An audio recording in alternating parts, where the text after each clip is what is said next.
ಲೇಖಕಿ ಬಾನು ಮುಷ್ತಾಕ್ ದಸರಾ ಉದ್ಘಾಟನೆಗೆ ತೀವ್ರವಾಯಿತು ವಿರೋಧ. ಸೀರೆ ಉಟ್ಟು ಕುಂಕುಮ ಧರಿಸಿ ಬಾನು ಮುಷ್ತಾಕ್ ದಸರಾ ಉದ್ಘಾಟಿಸಿದರು. ಲೇಖಕಿ ಬಾನು ಮುಷ್ತಾಕ್ಗೆ ಮಾಜಿ ಸಂಸದ ಪ್ರತಾಪ್ ಸಿಂಹ ಸವಾಲ್ ಹಾಕಿದ್ದಾರೆ.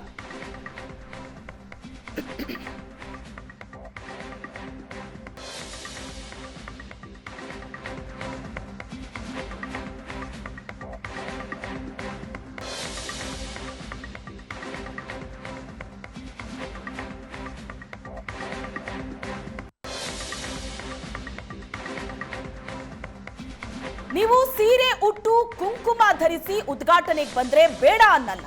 ಪ್ರಶಸ್ತಿ ಬಂದಿದೆ ಅಂತ ದಸರಾ ಉದ್ಘಾಟನೆಗೆ ಅವಕಾಶ ಮಾಡಬೇಕಿತ್ತ? ಬಾನು ಮುಷ್ತಾಕ್ಗೆ ಆಹ್ವಾನ ಕೊಟ್ಟಿದ್ದರ ಬಗ್ಗೆ ತೀವ್ರ ವಿರೋಧ ವ್ಯಕ್ತವಾಗ್ತಾ ಇದೆ. ಇದು ಸಿದ್ದರಾಮಯ್ಯನವರ ಮತ ಬ್ಯಾಂಕ್ ಪಾಲಿಟಿಕ್ಸ್ ಅಂತ ವಿರೋಧ ವ್ಯಕ್ತವಾಗ್ತಾ ಇದೆ.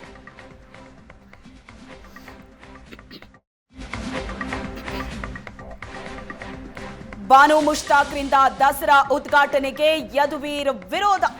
ಆರಂಭದಲ್ಲಿ ಸ್ವಾಗತ ಮಾಡಿದ್ದಕ್ಕೆ ಸ್ಪಷ್ಟನೆ ಕೊಟ್ಟಿದ್ದಾರೆ ಸಂಸದ ಯದುವೀರ್. ಕನ್ನಡಾಂಬೆ ವಿರುದ್ಧ ಹೇಳಿಕೆಗೆ ಸ್ಪಷ್ಟನೆ ಕೊಡ್ಲಿ ಅಂತ ಸಂಸದ ಯದುವೀರ್ ಹೇಳಿದ್ದಾರೆ. ಬಾನು ಮುಷ್ತಾಕ್ ದಸರಾ ಉದ್ಘಾಟನೆಗೆ ಆಯ್ಕೆ ಆದಾಗ ಸ್ವಾಗತ ಮಾಡಿದ್ದೆ, ಆದರೆ ಮುಷ್ತಾಕ್ ಅವರ ಹಳೆ ಭಾಷಣದ ನಂತರ ಈಗ ಸ್ಪಷ್ಟೀಕರಣ ಕೊಡ್ಲಿ ಅಂತ ಸಂಸದ ಯದುವೀರ್ ಹೇಳಿಕೆ ಕೊಟ್ಟಿದ್ದಾರೆ.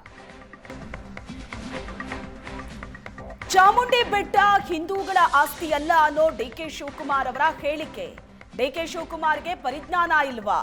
ಜವಾಬ್ದಾರಿಯಿಂದ ಮಾತಾಡ್ಲಿ ಅಂತ ಡಿಸಿಎಂ ಡಿಕೆ ಶಿವಕುಮಾರ್ ವಿರುದ್ಧ ಶಾಸಕ ಅಶ್ವಥ್ ನಾರಾಯಣ್ ವಾಗ್ದಾಳಿ ನಡೆಸಿದ್ದಾರೆ. ಸೂಕ್ಷ್ಮತೆ ಭಾವನೆಗಳನ್ನ ಅರ್ಥ ಮಾಡಿಕೊಂಡು ಡಿಸಿಎಂ ಮಾತಾಡಬೇಕು. ಜವಾಬ್ದಾರಿ ಮರೆತು ಮನಬಂದಂತೆ ಡಿಕೆ ಶಿವಕುಮಾರ್ ಮಾತಾಡ್ತಾ ಇದ್ದಾರೆ. ದಸರಾ ಸಾಂಸ್ಕೃತಿಕ ಮತ್ತು ಧಾರ್ಮಿಕ ಹಬ್ಬ ಅಂತ ಅಶ್ವಥ್ ನಾರಾಯಣ್ ಹೇಳಿಕೆ ಕೊಟ್ಟಿದ್ದು, ಡಿಸಿಎಂ ಡಿಕೆ ಶಿವಕುಮಾರ್ ಅವರ ಹೇಳಿಕೆಯ ಬಗ್ಗೆ ಆಕ್ರೋಶವನ್ನ ವ್ಯಕ್ತಪಡಿಸಿದ್ದಾರೆ. ಚಾಮುಂಡಿ ಬೆಟ್ಟ ಹಿಂದೂಗಳ ಆಸ್ತಿಯಲ್ಲ ಅಂತ ಡಿಕೆ ಶಿವಕುಮಾರ್ ಹೇಳಿಕೆ ಕೊಟ್ಟಿದ್ರು.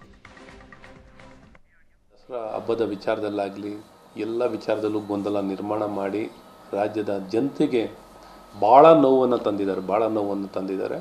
ಜನರ ಭಾವನೆಯನ್ನು ಗೌರವಿಸೋದು ಚುನಾಯಿತ ಪ್ರತಿನಿಧಿ, ಚುನಾಯಿತ ಸರ್ಕಾರ ಅಂದರೆ ಪ್ರಜಾಪ್ರಭುತ್ವ ವ್ಯವಸ್ಥೆಯಲ್ಲಿ ಎಲ್ಲ ಸೂಕ್ಷ್ಮತೆಯನ್ನು ಅರ್ಥ ಮಾಡಿಕೊಂಡು ದಯವಿಟ್ಟು ಕೆಲಸ ಮಾಡಿ ಅಂತ ಬಾರಿನೂ ಹೇಳ್ತೀವಿ. ಅಜ್ಞಾನಿಗಳ ರಾಜಕಾರಣ, ಇದನ್ನು ತುಷ್ಟೀಕರಣ ಅದಂತೂ ಬಿಡಿ, ಅವರು ಶಾಶ್ವತ DNA. ಇಲ್ಲಿ ಗೊಂದಲ, ಅಜ್ಞಾನದ ರಾಜಕಾರಣ, ಇದು ಅಹಂಕಾರದ ಜನರ ಭಾವನೆಯ ವಿರುದ್ಧವಾಗಿ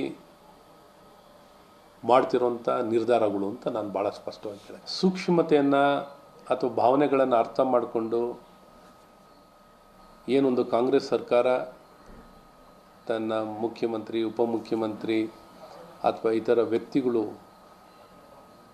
ಯಾವ ರೀತಿ ಜವಾಬ್ದಾರಿಯುತವಾಗಿ ನಡ್ಕೋಬೇಕಿತ್ತೋ ಆ ಜವಾಬ್ದಾರಿಯುತವಾಗಿ ನಡ್ಕೊಳ್ಳೋವಂಥದ್ದಾಗ್ತಿಲ್ಲ. ಮನ ಬಂದಂತೆ ಮಾತಾಡ್ತಿರೋವಂಥದ್ದು.